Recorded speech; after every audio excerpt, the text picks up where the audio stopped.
The silver transport ship hovered above the rocky surface of Kepler 442b as the Zephyrian Council made their final decision. "She cannot contribute to the colony," Elder Vex declared, his forearms gesturing dismissively toward the medical bay.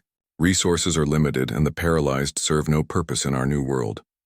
23-year-old Lyra pressed her face against the small window of her medical pod, watching her people prepare to abandon her on this desolate planet.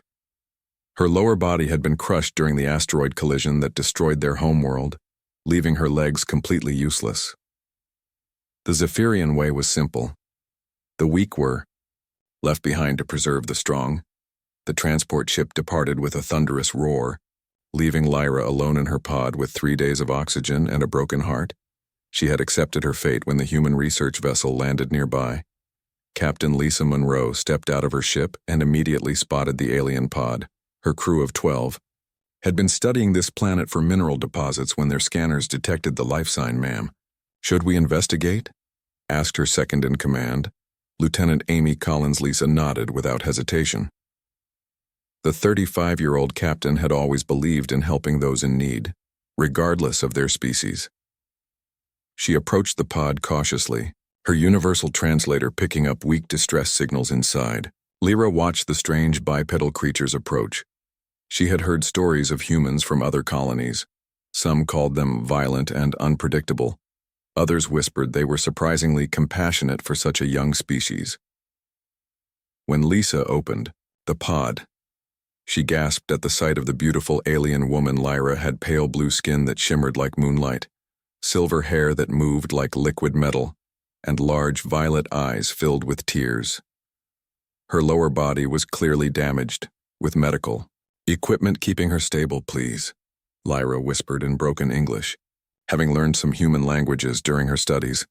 "My people left me to die. I cannot walk. I am burden." Lisa knelt beside the pod, her heart breaking at the alien woman's words. "You're not a burden," she said softly. "My name is Lisa. What's yours?" "I am called Lyra of the Fifth Moon Colony," she replied, surprised by the human's gentle tone. "Well, Lyra, you're coming with us. No one deserves to die alone." Dr. Kelly Watson, the ship's medical officer, worked tirelessly to stabilize Lyra's condition. The human medical technology was different from Zephyrian healing methods, but Kelly managed to create a mobility device that would allow Lyra to move around the ship. "Her spine is severely damaged," Kelly explained to Lisa privately. "I can't repair the paralysis with our current equipment, but she's otherwise healthy and incredibly intelligent." Lisa spent hours each day with Lyra, teaching her more English and learning about Zephyrian culture. She discovered that Lyra was a brilliant scientist who had been working on terraforming technology before the asteroid disaster. "On my world, I studied the growth of plants in difficult soil," Lyra explained as they sat in the ship's observation deck. "I wanted to help colonies grow food on new planets, but now I am useless." "You're not useless," Lisa said firmly. "Your knowledge could help so many people. Knowledge doesn't require the use of your legs."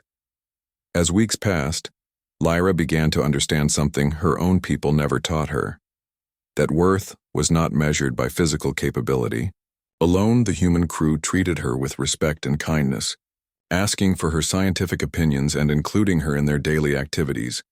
Engineer Megan Torres modified the ship's laboratory so Lyra could conduct research from her mobility chair. Together, they worked on improving the vessel's life support systems. Lyra's advanced knowledge of atmospheric engineering proved invaluable. "I never had friends like this on my homeworld," Lyra confided to Lisa one evening. "Zephyrians value individual achievement above all else, but you humans work together. You care for each other even when it costs you resources." Lisa smiled, brushing a strand of Lyra's silver hair from her face. "That's what makes us human, I guess. We believe everyone has value, regardless of what they can or can't do." Their relationship deepened over the months as the research mission continued. Lisa found herself drawn to Lyra's brilliant mind and gentle spirit, while Lyra marveled at Lisa's unwavering compassion and strength. "I think I'm falling in love with you," Lisa admitted one night as they watched the stars together. Lyra's violet eyes widened in surprise. "But I am broken. I cannot give you the physical relationship humans desire." "Love isn't just physical," Lisa replied, taking Lyra's hand. It's about connection, understanding, and caring for someone with your whole heart. You've already given me more happiness than I've ever known. Their love story became legendary among the human colonies. Lisa's crew supported their relationship completely, having witnessed how the two women brought out the best in each other when they returned to Earth. Lyra's terraforming research revolutionized humanity's colonization efforts. Her techniques for growing crops in hostile environments saved countless lives on frontier worlds. The woman the Zephyrians had abandoned as worthless became one of the most respected scientists in human space.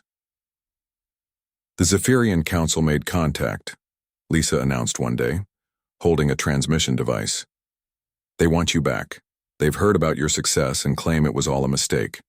Lyra looked at the device with disgust. They only want me now because I have value to them, but you loved me when I had nothing to offer. You saw worth in me when I couldn't even see it myself. She destroyed the transmission device with a single gesture. I am human now. Not by birth, but by choice. This is my family. This is my home. Lisa wrapped her arms around Lyra, holding her close. And we're never letting you go. Years later, as they stood together at the opening ceremony of the new Terra colony, watching crops grow in soil that should have been barren, Lyra reflected on her journey. The paralyzed alien girl who had been left to die had found something more valuable than the use of her legs.